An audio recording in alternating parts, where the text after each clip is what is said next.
우리는 계속해서 고린도전서의 말씀을 묵상하고 있습니다. 지난번에 고린도전서 3장에서는 사도 바울이 고린도 교회를 건물로 비유하여 균열이 매우 심하게 가 있는 건물로 판단함으로 말미암아 우려하는 바가 크다라고 말을 했습니다. 바울이 바라볼 때 고린도 교회라는 건물의 기초는 잘 닦여져 있었습니다. 그런데 문제는 건물을 세워나감에 있어 균열이 너무나도 심해서 외벽이 무너질 위기에 있었다라고 그는 진단하고 있습니다. 왜냐하면 고린도 교인들이 바울이나 아볼로, 베드로 등과 같은 지도자들을 중심으로 서로의 다름을 틀림으로 인식하여 분쟁하면서 나뉘고 있었기 때문입니다. 그리고 이러한 나님은 대부분이 다 비본질적인 문제였습니다. 이에 사도 바울은 예수 그리스도의 십자가 복음에 대한 문제가 아니라면 다름을 틀림으로 여기지 말고 서로가 이해하고 존중히 여기며 판단하거나 비판하지 말고 겸손하게 받아들여라 라고 권면하고 있습니다. 따라서 오늘 본문 4장에 들어서도 사도 바울은 이러한 권면을 계속해서 이어나가고 있는데 고린도 교인들의 영적인 아버지로서 이들을 설득하고 타이르고 있습니다. 여러분, 오늘 이 고린도전서 4장을 보실 때 이 말씀을 잘 해석할 수 있는 방법이 무엇인가 하면 사도 바울의 마음을 우리가 느껴야 됩니다. 그러니까 지금 일만의 어떤 스승처럼 이렇게 가르치는, 훈계하는 입장이 아니고 바울은 지금 아버지처럼 이들을 사랑하고 너무나도 아끼고 있는데 그 사랑하는 마음으로 이들이 어떻게 하면 다치지 않고 마음이 상하지 않고 그럼에도 불구하고 이 진리의 말씀을 가르쳐 줄까라는 그 마음속에 있는 그 어려움, 여러분 이것을 우리가 느끼면서 이 말씀을 읽으면 제대로 해석할 수 있습니다. 저는 오늘 이 본문을 해석하여 설교를 준비하면서 정말 너무나도 이 마음이 느껴졌습니다. 바울이 지금 얼마나 노심초사하고 있는가. 고린도 교회를 바라볼 때 분명히 지금 건물로 따지면 막 금이 가고 있고 뭔가가 지금 문제가 심각한데 이거를 직설적으로 얘기하면 상처받을 게 분명하고 이거를 사랑의 언어로 잘 감싸서 권면을 해야 되는데 도대체 어떻게 하면 좋을까라는 고민이 그에게 있었는데요. 왜 그러냐면 자기의 문제가 지금 걸려있기 때문에 그런 것입니다. 그러니까 사도 바울이 자기가 쏙 빠지고 다른 어떤 문제에 대해서 이야기를 하면 이렇게까지 힘들지는 않을 겁니다. 그런데 지금 고린도 교인들과 바울과의 관계성 안에 어떤 문제가 생겼고 이 문제를 언급해야 되기 때문에 이 마음속에 어려움이 많이 있는 것입니다. 바울의 입장에서 볼 때 고린도 교인들이 바울이나 아볼로나 게바 등의 지도자들을 중심으로 마음이 나뉘어져 있었던 것, 이로 인해서 바울을 지지하는 교인들도 있었지만은 반대로 바울을 비판하는 교인들도 많이 있었던 것, 그리고 그것이 바로 교회를 잘 세워나가는 덕스럽지 못한 지금 상황들을 바라보면서 바울의 마음속에 어려움이 있었던 겁니다. 직접 찾아가서 일일이 이야기해 주면 좋겠는데 편지를 써야 되니까 여러분 글을 쓴다는 게 얼마나 어렵습니까? 또 오해할 수 있고 또 이 부분에 대해서 마음이 다칠 수 있기 때문에 진짜 조심하여 다듬어진 문체로 지금 쓰고 있구나라는 것을 우리는 생각할 필요가 있습니다.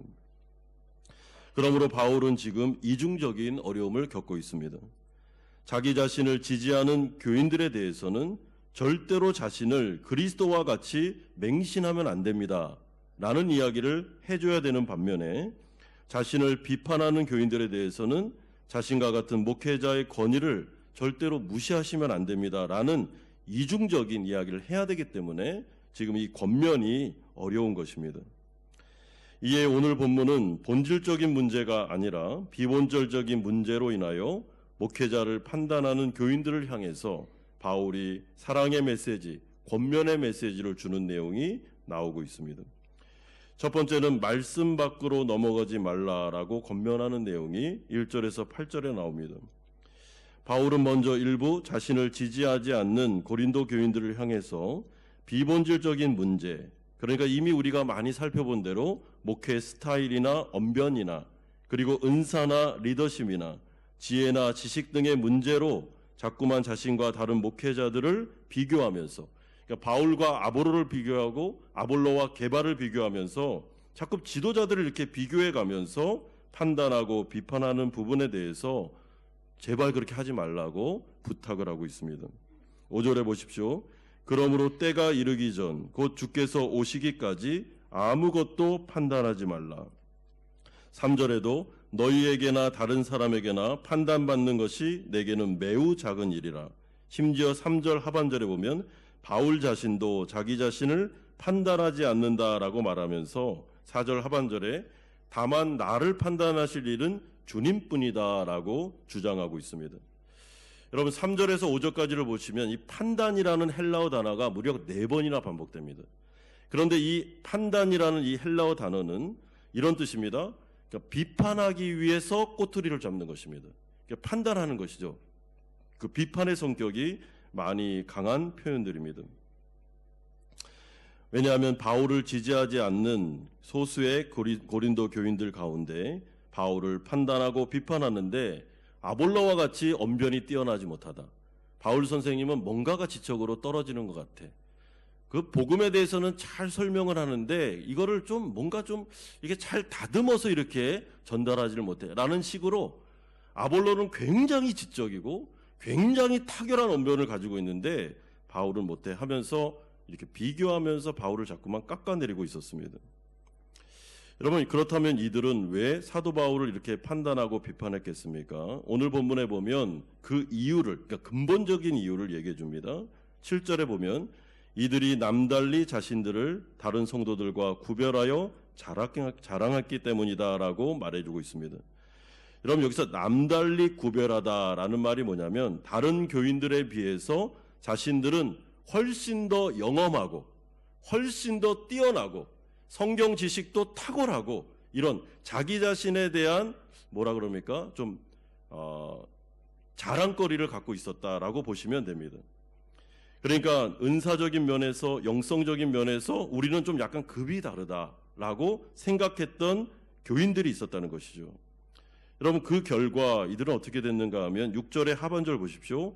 이들이 교만해져서 8절에 보면 우리 없이도 왕이 되었도다라고 말합니다.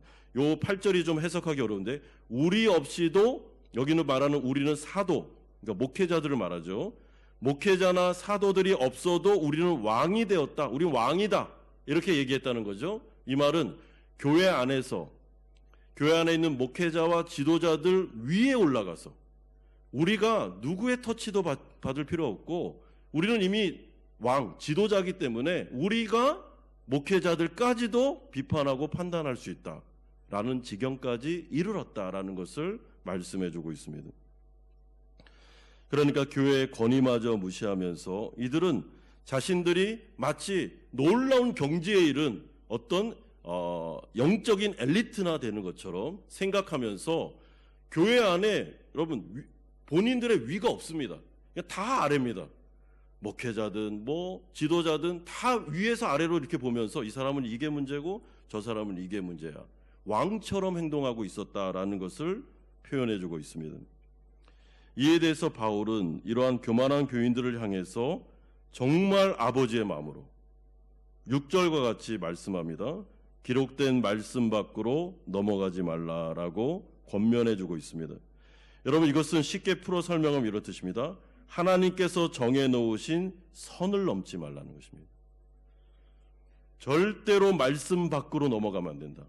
하나님께서는 분명히 말씀 안에 질서를 지키라고 하셨고 성경 안에는 그 교회나 가정이나 하나님께서 세우신 공동체가 잘 균열을 일으키지 않고 잘 세워져 나가기 위해서 질서를 주셨는데 이 질서를 어겨가면서 선을 넘어가면서 말씀을 어겨가면서까지 교만하게 하면 안 된다. 그러면 교회는 세워질 수 없다라고 말해주고 있습니다. 왜냐하면 다른 사람들에 대한 판단과 심판은 오직 하나님께만 있는 것이지 여러분 성도들에게 본질적인 문제가 아닌데 다른 부분에 대해서 판단하거나 비판하는 것은 하나님께서 허용하지 않고 있기 때문에 그런 것입니다.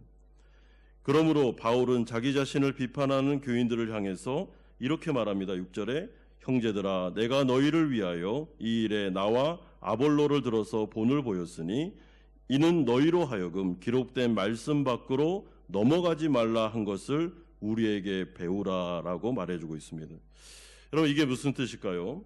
바울과 아볼로가 고린도 교인들에게 본을 보인 것이 무엇이었습니까? 여러분 이들은 사실은 함께 사역하지는 않았습니다. 바울이 먼저 사역을 했던 것 같고 그리고 아볼로가 온 것 같습니다.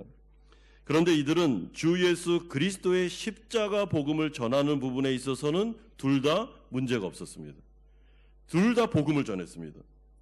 그런데 여러분 그것 외에는 정말로 두 사역자가 다른 부분이 너무나도 많았습니다.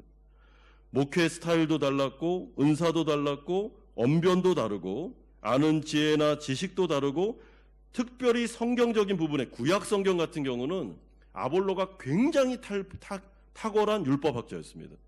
그리고 바울은 직접 계시를 들었기 때문에 구약을 복음으로 전할 수 있는 또 탁월한 그런 복음 설교자였습니다. 그러니까 두 사람이 같은 복음을 전한다는 것 외에는 다른 부분이 너무나도 많았다는 것이죠. 리더십도 다르고요. 하지만 그럼에도 불구하고 바울과 아볼로가 본을 보인 게 뭔가 하면 서로의 다름에 대해서 틀림이라고 생각하여 바울이 아볼로를 욕한 적이 없고 아볼로가 바울을 비판한 적이 없었다는 것입니다. 여러분 그러므로 고린도전서 3장 6절에 보시면 사도 바울이 이미 뭐라 그랬습니까? 나는 심었고 아볼로는 물을 주었으되 라고 말함으로써 각자의 역할이 달랐을 뿐이지 우리가 한 주님 안에서 같은 사역을 했고 그리고 복음 증거와 우리의 그 역할과 우리의 그 개성과 이 가지고 있는 것에 따라서 하나님이 우리를 적절하게 고린도 교회에 보내셔서 이들을 유익하기 위해서 이렇게 다양한 사람들을 보낸 것에 대해서 오히려 우리는 감사했지 이 부분에 대해서 충돌하거나 어려움을 겪지 않았다라고 말해주고 있습니다. 따라서 바울과 아볼로는 목회자로서 각자의 선을 잘 지키면서 서로를 판단하거나 비판하지 않으면서 인정해주면서 이 사역을 감당했습니다. 왜냐하면 바울과 아볼로는 모두 1절과 같이 자신들을 그리스도의 일꾼으로 여겼기 때문에 하나님의 비밀을 맡은 자, 여기서 맡은 자라는 것은 청지기를 말합니다. 하나님의 복음을 맡은 청지기로 여겼기 때문에 그들은 2절과 같이 자신들의 맡은 일에 충성을 다하면 되는 것뿐이다 라고 그들은 자신의 정체성에 대해서 분명히 알고 있었기 때문에 선을 잘 지킬 수가 있었습니다. 여러분 바울과 아볼로는 모두 자신들이 교회의 주인이 아니라는 것을 동일하게 인정하고 알고 있었습니다. 교회의 주인은 오직 하나님 한 분뿐이셨습니다. 그 주인께서 자신들을 하나님의 시간대에 고린도 교회로 보내셔서 복음을 증거하게 하셨다라는 것을 그들은 인정했습니다. 그 결과 각자의 시간대에 각자의 은사대로 고린도 교회를 충성스럽게 섬겼고 그 부분에 대해서 우리는 만족한다. 더 뭔가를 원하지 않는다고 이들은 다 그 부분에 대해서 동일한 생각을 가지고 있었습니다. 그래서 바울과 아볼로는 그 이상 그 이하도 기대하지 않았던 것입니다. 즉 고린도 교회를 자신의 교회로 장악할 마음이 조금도 두 사람에게는 없었습니다. 그렇다고 해서 목회를 대충 한 것도 아니었습니다. 굉장히 충성스럽게 했지만 내가 여기 주인이 아니다. 이 교회는 하나님께서 주인이시다. 그렇기 때문에 두 사람이 선을 잘 지켰습니다. 어떻게든지 교회에 유익하고 성도들에게 유익을 주기 위해서 이들은 충성을 다했지 교인들을 장악하거나 교회를 자기 것으로 만들거나 그래서 막 아볼로를 욕하면서 아볼로 편이 되는 사람들을 뭐 이렇게 나누거나 이런 일을 절대로 하지 않았다는 것입니다. 바울과 아볼로는 서로에 대해 경쟁하지도 않았습니다. 비본질적인 다름에 대하여 판단하지도 않았습니다. 그런데 이 두 지도자는 이런 식으로 사역을 했는데 정작 고린도 교인들은 지금 어떻게 하고 있습니까? 바울과 아볼로라는 목회자들의 다름을 틀림으로 인식해서 서로를 판단하고 비판함으로 바울을 지지하는 교인들은 아볼로를 비판하고 아볼로를 지지하는 교인들은 바울을 비판하고 이러고 있으니 이게 너무나도 이상하고 왜 이렇게 하는지 모르겠다. 사도 바울이 그 이야기를 해주는 것입니다. 왜냐하면 그것은 교회를 세우는 게 아니고 교회를 허무는 거기 때문에. 우리 아볼로나 나나 게바나 고린도 교회 주님이 파송해서 디모데까지 다 포함해서 이 사역자들이 와서 지금 하고 있는 일은 교회를 세우려고 우리가 이렇게 충성스럽게 일했는데 왜 정작 성도들은 교회를 허물고 있느냐, 이해가 안 된다라는 이야기를 아버지의 심정으로, 여러분 이 말을 진짜 사랑의 심정으로 지금 사도 바울이 하고 있다는 것을 여러분 기억하셔야 됩니다. 그러므로 바울은 절대로 자기 자신이나 아볼로와 같은 목회자들을 그리스도의 일꾼, 하나님의 비밀을 맡은 청지기 정도로만 여겨달라고 부탁을 합니다. 그 이상 그 이하로도 생각하지 말아달라고. 그 이상으로 생각해서 마치 바울이나 아볼로가 그리스도나 되는 것처럼 이 사람들에게 모든 것들을 막 맡기면서 이렇게 추앙하면서 가지도 말고, 반대로 막 깎아내리고 비판하면서 건의까지도 무시하면서 가지 말고, 하나님께서 보내주신 아주 좋은 선물들이고 정말 이 목회자들 때문에 우리가 유익을 얻고 있고 그래서 고린도 교회가 잘 세워지고 있구나라는 것을 인정해 주면서 선을 잘 지켜주면서 우리를 대해주면 좋겠다라는 이야기를 하고 있습니다. 그래서 바울과 아볼로는 교회 내에서 목회자들로서 이 모든 일들 가운데 오직 하나의 생각만 가지고 있었는데 고린도 교회를 잘 세워야 된다. 진짜 아름답게 정말 이들이 그리스도의 신부로서 장성한 분량까지 잘 세워져 나갈 수 있도록 우리는 돕는 역할을 하는 거니까 이들이 나중에 세마포 옷을 입고 예수님이 재림하실 때 정말 아름다운 모습으로 탁 등장하는 모습을 보면서 자신들은 들러리로서 박수를 쳐주면서 신랑 대신 그리스도와 이 신부 대신 고린도 교회가 아름답게 만나는 장면을 보면서 자신들은 사역을 하고 있다고 이야기를 해주고 있습니다.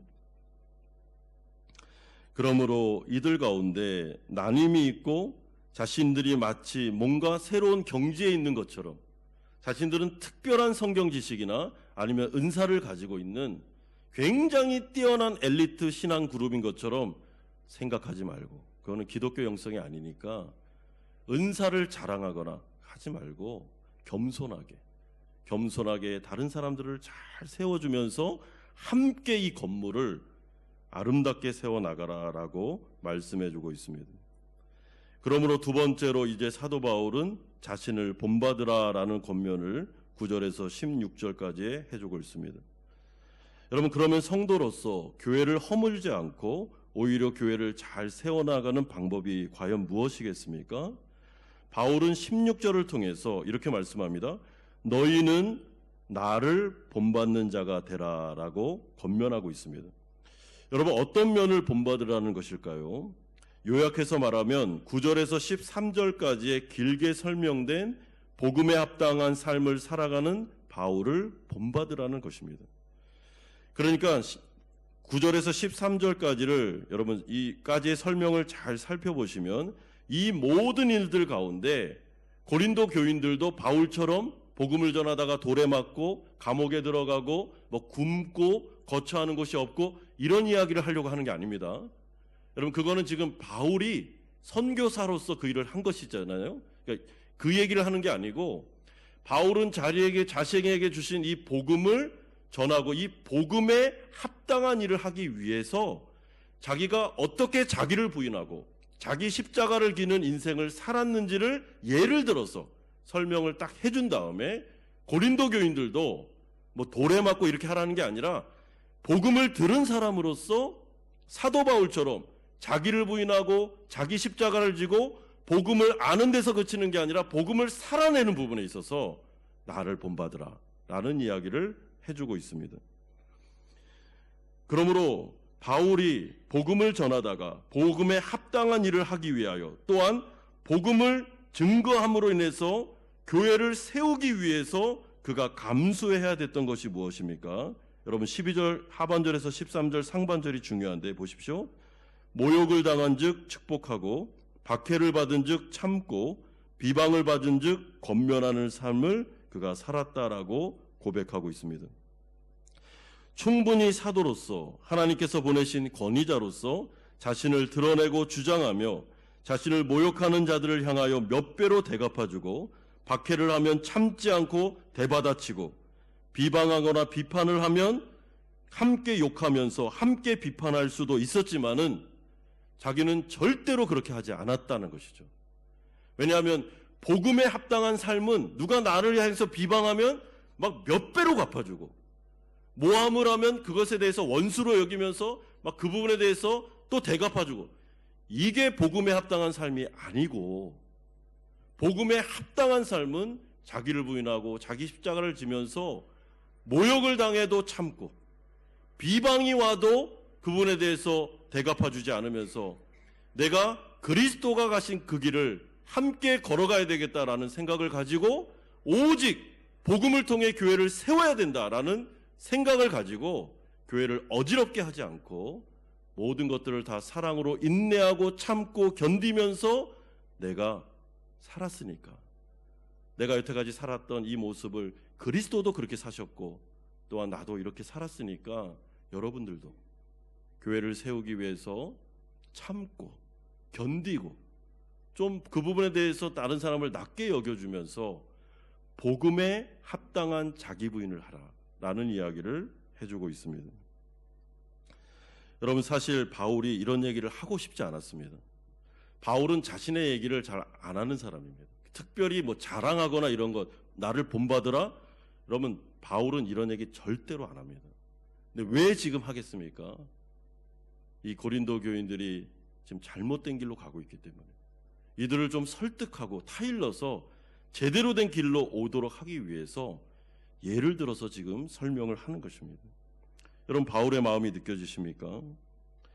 사실 바울은 바보가 아닙니다. 이 사람도 감정이 있는 사람이고 이 사람도 굉장히 다혈질적인 사람입니다. 바울이 다듬어져서 사실은 이런 이야기를 하는 거지, 여러분 바울이 얼마나 이 저돌적인 사람이고 그리고 막 부딪히기를 좋아하는 사람인지 모릅니다. 그럼에도 불구하고 그가 마지막 말년에 그리스도의 복음을 살아내고 고난을 겪는 그 과정을 통해서 이 사람이 어떻게 변화되는가 하면, 복음을 전하고 교회를 세우기 위해서 바보 취급 당해도 그냥 참고 견디고, 그러면서 어떻게든지 연약한 성도들이 다치면 안 된다, 교회가 아름답게 세워져 나가야 된다. 비본질적인 문제에 대해서는, 본질적인 문제는 타협할 수 없지만 비본질적인 문제에 대해서는 내가 화합하고 화목을 이루겠다라는 생각을 가지고 걸어갔다는 것입니다. 그러면서 나를 본받으라라고 하는 말은 이것이 바로 기독교의 진짜 영성이다, 이게 경건이다라는 이야기를 해주고 싶기 때문입니다. 여러분, 이 가운데 있는 고린도 교인들, 아볼로파, 게바파, 바울파 이렇게 말하면서 본인들이 굉장히 탁월한 경건을 가지고 있으며 영성을 가지고 있기 때문에 나같이 뛰어난 사람은 누구든지 다 비판할 수 있고 판단할 수 있어, 그러면서 서로 이렇게 나뉘고 있는 그 교만한 사람들에게 그거는 기독교 경건이 아니라고 얘기를 해줍니다. 여러분, 그건 기독교 경건이 아닙니다.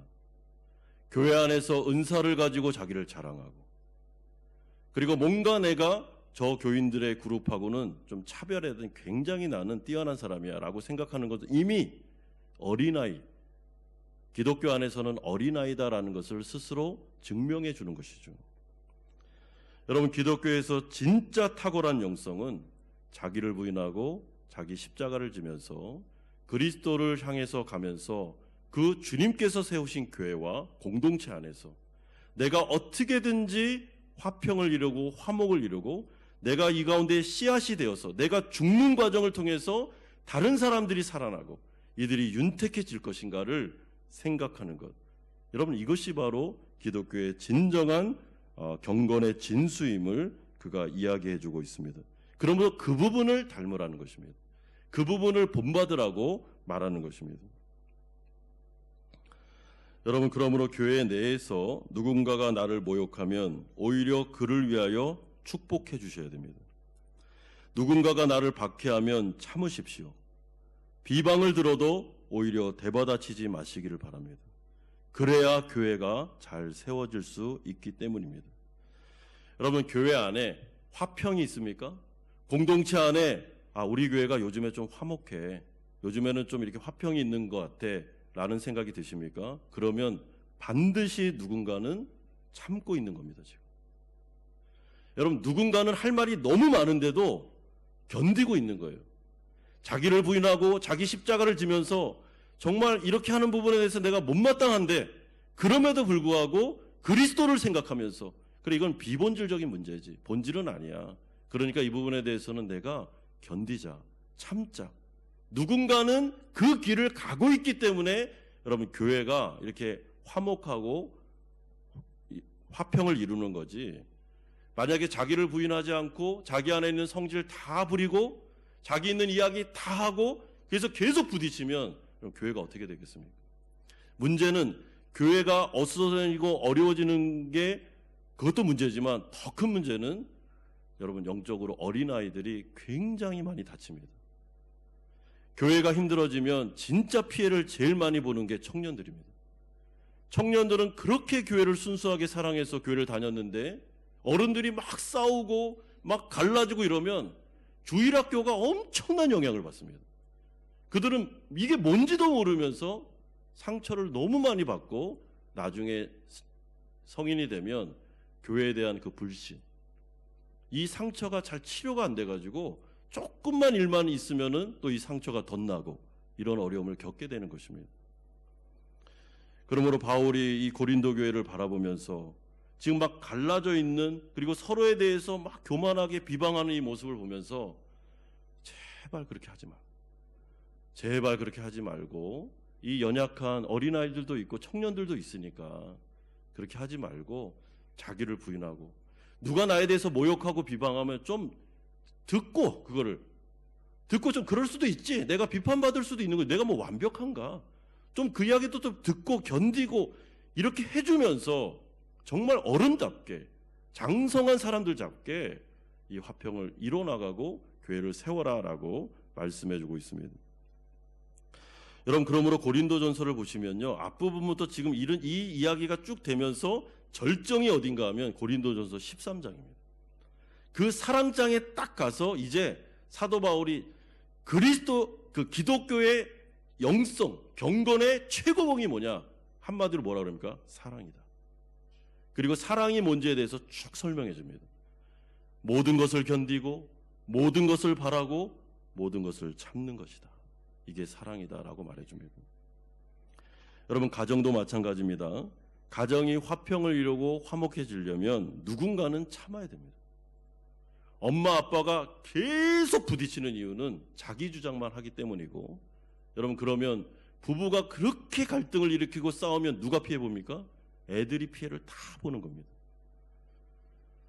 그러면 그분들에게 가서 왜 그렇게 합니까? 좀 서로 화해하고 좀 이야기를 나누고 좀 이렇게 구심점을 찾아서 이렇게 좀 대화를 하시면 되면 안 되겠습니까? 근데 안 됩니다. 그게. 왜냐하면 어린아이, 영적인 어린아이이기 때문에 자기의 뜻을 굽힐 마음이 조금도 없기 때문에 이게 화해하기가 어려운 것입니다. 그래서 교회가 정말 하나님의 교회로 아름답게 세워져 나가려면 지도자로부터 모든 성도들이 영적으로 성장해야 됩니다. 그 가운데 말씀을 가지고 말씀을 살아내고 자기를 부인하고 자기 십자가를 지고 고난을 겪고 고통을 겪고 비판을 받으면서도 견디는 훈련을 반복해서 하면서 그리스도의 십자가 고난의 본보기를 따를 때까지. 그러면 여러분, 교회 안에 일어나는 열매가 무엇인가 하면 사랑의 열매가 딱 맺히기 시작하고, 그러면 그것에 에덴 동산과 같은 과수원이 성령의 열매가 막 맺히면서 그때부터 이제 진짜 성령의 기름 부음의 역사가 나타나기 시작하는 것입니다. 아쉬운 것은 이 고린도 교회 안에는 성령의 기름 부음의 역사가 엄청나게 많았습니다. 은사들로 따지면 예언의 은사, 방언의 은사부터 시작해서 막 성령이 예배 때마다 막 기름 부었듯이 막 부어졌습니다. 그 부분에서 바울은 감사한다, 나는 감사한다 하지만 그럼에도 불구하고 뭐라 그럽니까? 오히려 그게 이들을 더 교만하게 만들었다는 것이죠. 그래서 은사를 자랑하고 예배가 무질서해지고 지도자들의 말을 듣지 않고 여기서 예언하고 있는데 저기서 또 예언하고 저쪽에서 막 방언을 하는데 이쪽에서는 막 방무를 하고 예배가 완전히 혼란스러운 그런 모습을 보면서 이거는 성령의 역사가 아니라고 사도 바울이 이제 그 중반부에 가면 그 이야기를 해주고 있습니다. 그러므로 마지막 세 번째로 이제 바울은 오직 너희들의 능력을 시험해 보겠다라는 마지막 권면이 17절에서 21절에 나오고 있습니다. 여러분, 사도 바울은 이제 마지막으로 고린도 교회에 직접 가서 그 교만한 교인들을 대면하면서 권면을 해주고 싶다라고 고백합니다. 왜냐하면 18절과 같이 바울을 지지하지 않고 오히려 비판하던 교인들 중에 몇몇이 바울은 뭔가 걸리는 게 있어서 우리 교회에 오지 못하는 게 분명해, 이런 식으로 또 모함을 하고 비판했기 때문입니다. 이에 대해서 바울이 뭐라고 하냐면 자신이 고린도 교회에 가지 못한 거는 하나님께서 길을 안 열어주셔서 못 간 거지 내가 무언가 부족한 게 있거나 걸리는 게 있어서 안 간 게 아니다. 그 얘기를 해주고 있습니다. 그러면서 만약에 하나님께서 나를 고린도 교회에 보내주신다면, 길을 열어주신다면 그때는 내가 직접 가서 자신을 비판하는 자들의 말이 아니라 그들의 능력, 복음을 살아내는 삶의 능력, 자기를 부인하고 자기 십자가를 지는 영성을 내가 직접 보고 그들의 경건을 판단하겠다라고 말해주고 있습니다. 왜냐하면 하나님의 나라는 말에 있지 아니하고 오직 능력에 있기 때문입니다. 그러므로 바울이 보기에 마치 자신들이 특별한 지식을 가진 자들인 것처럼 여기면서 목회자들이나 지도자들이나 아니면 다른 교인들을 판단하고 비판한 자들은 영적으로 어린아이이기 때문에 그렇게 하지 말라고 당부해주고 있습니다. 그러면서 그가 뭐라 그럽니까? 21절에 너희가 무엇을 원하느냐? 내가 매를 가지고 너희에게 나아가랴? 사랑과 온유한 마음으로 나아가랴라고 반문하고 있습니다. 여러분, 21절을 잘못 이해하면 내가 매를 때릴까? 아니면 사랑의 말로 해줄까? 이렇게 들릴 수 있는데 그런 뜻이 아닙니다. 내가 매를 때리지 않겠다는 겁니다. 바울의 입장에서는 계속 온유한 마음으로, 사랑의 마음으로 권면하겠다. 내가 매를 들고 싶지는 않다. 영적인 아버지지만 그럼에도 불구하고 끝까지 내가 사랑의 권면으로 나아가고 싶다라는 뉘앙스로 이 말씀을 읽으셔야 됩니다. 그러므로 오늘 본문이 우리에게 해주려는 영적인 교훈이 무엇입니까? 그것은 기독교의 경건이라는 것은 내가 뭔가 특별한 지식을 아는 것보다도 복음을 살아내는 것이 경건임을 말씀해 주고 있습니다. 예수님께서 십자가를 지고 고난을 견디면서 다른 사람의 유익과 그들의 영혼을 구원하기 위해서 입을 막으시고 그리고 모든 대갚음이나 원수갚음을 하지 않으시고 묵묵하게 그 모든 것들을 다 견디고 참아내셨던 것처럼 우리가 그리스도를 본받아 우리 자신이 이 복음을 살아내기 위해서 나의 실제적인 삶 속에서 교회나 가정이나 공동체 안에서 나와 다른 사람에 대해서 이 사람의 말이 굉장히 걸리고 나를 마음 아프게 하고 때로는 비판하고 모욕한다 할지라도 이 공동체를 세우기 위해서 내가 진짜 사랑하는 마음으로 이것을 견뎌내고 인내하고 때로는 정말 이 부분은 아니다 싶을 때는 진짜 사랑하는 마음으로 권면해주고 형제님 이건 아닌 것 같습니다. 이거는 교회를 세우는 게 아닙니다. 우리가 교회를 세우기 위해서는 이렇게 하지 않는 게 좋겠습니다. 라고 이런 사랑의 관계성으로 나아가는 것, 여러분 이것이 바로 기독교의 경건의 최고봉임을 우리에게 말씀해주고 있습니다. 그러므로 교회를 세워나가는 것이 쉽지가 않습니다. 여러분 교회 안에는 다양성이 엄청납니다. 특별히 이 해외교회, 한인교회는 이 다양성이 엄청납니다. 불협화음이 없고 그리고 이 가운데 우리가 화평을 이루고 그리고 하나됨으로 나아가고 있다는 것은 분명히 영적으로 자라가고 있는 것이고 그 가운데 누군가는 사랑을 실천하고 있기 때문에 그런 것입니다. 얼마나 감사합니까? 기적이죠. 이걸 기적이라고 생각합니다. 여러분 세상에서도 한 10명만 모아놓으면 이걸 이렇게 한 마음 되게 하는 것은 불가능합니다. 그런데 교회는 더더욱 본질에 대한 문제도 있고 비본질적인 문제가 있기 때문에 이건 더더욱 불가능합니다. 오직 성령께서 우리의 마음속에 복음을 주시고 성령을 통해서 끊임없이 내 자신이 그 말씀 앞에서 나를 연단하고 그리고 계속해서 나를 다듬어가고 그리고 그 가운데 자기를 부인하고 자기 십자가를 지는 자기의 뜻을 꺾고 내 감정을 꺾고 다른 사람을 인정해주고 이들을 보살펴주는 정말 그 영성으로 반복적인 훈련을 해나가야만 여러분 이 경건의 최고봉으로 갈 수 있다라고 말씀해주고 있습니다. 그러므로 주님께서는 교회 안에 있는 성도들을 바라볼 때 누가 은사가 뛰어나냐, 누가 설교를 진짜 탁월하게 하냐, 누가 언변이 정말 좋으냐, 아니면 누가 재능이 뛰어나서 교회를 많이 섬기느냐, 여러분 이건 은사기 때문에 자랑거리가 아닙니다. 주님이 준 거기 때문에. 주님이 성도들을 바라봤을 때 딱 평가하는 기준은 누가 더 사랑이 많으냐, 누가 더 인내할 수 있느냐, 누가 더 참아낼 수 있느냐, 모욕을 당해도 그 가운데서 자신을 감내하면서 묵묵히 걸어갈 수 있느냐. 만약에 그런 사람들이 있다면 주님께서 잘 성장하고 있다고 그렇게 말씀해 주실 것입니다. 여러분 좋은 교회는 제가 지난번에도 말씀드렸지만 정말 좋은 교회는 장성하게 성장한 영적으로 어른들이 많은 교회, 이 교회가 진짜 좋은 교회입니다. 그래서 웬만한 일이 있어도 괜찮아, 괜찮아, 그 정도는 괜찮아, 이해할 수 있어, 나는 당신을 사랑해, 우리 같이 한 마음으로 갑시다, 이렇게 될 수 있는 게 정말 좋은 교회죠. 그런데 현실 가운데 있는 교회는 사실 그러기가 쉽지는 않습니다.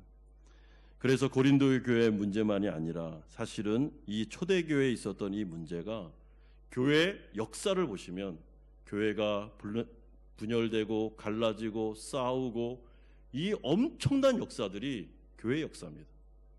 그게 현실입니다. 예, 현실을 인정해야죠. 그러나 여러분 그건 본받을 것은 아닙니다.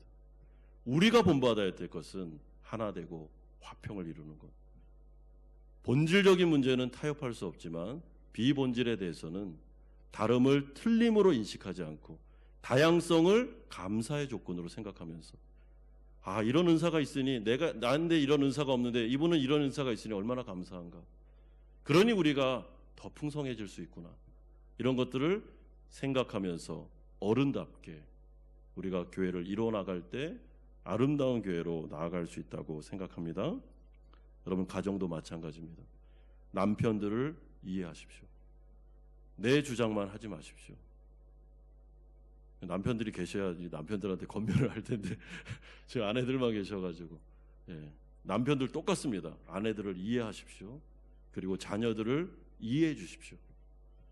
여러분 저도 보니까 이 세대 차이가 이제 많이 나잖아요. 우리 아이들하고 이해가 너무 안 돼요. 진짜 방학인데 계속 방에 해가지고 막 이해가 안 돼. 이해가 어떻게 이해를 해야 될지 모르겠습니다. 그래도 따뜻한 말 한마디로 라면 끓여 먹자 이러면서 그 세대를 이해해 줘야 되는데 참 이게 어렵습니다. 그렇게 나아가면서 사랑의 권면의 말로 이렇게 정말 따뜻한 말로 우리 그렇게 하지 않으면 좋겠다. 너의 미래를 위해서 공부도 좀 하면 좋겠다. 이렇게 하면서 공동체를 세워나갈 때 그게 주님께서 원하시는 기독교 영성임을 여러분 기억하시고 우리 교회가 진짜 한마음 교회 되고 여러분들의 가정이 평안하고 행복한 가정이 되기를 주 예수 그리스도의 이름으로 축원드립니다.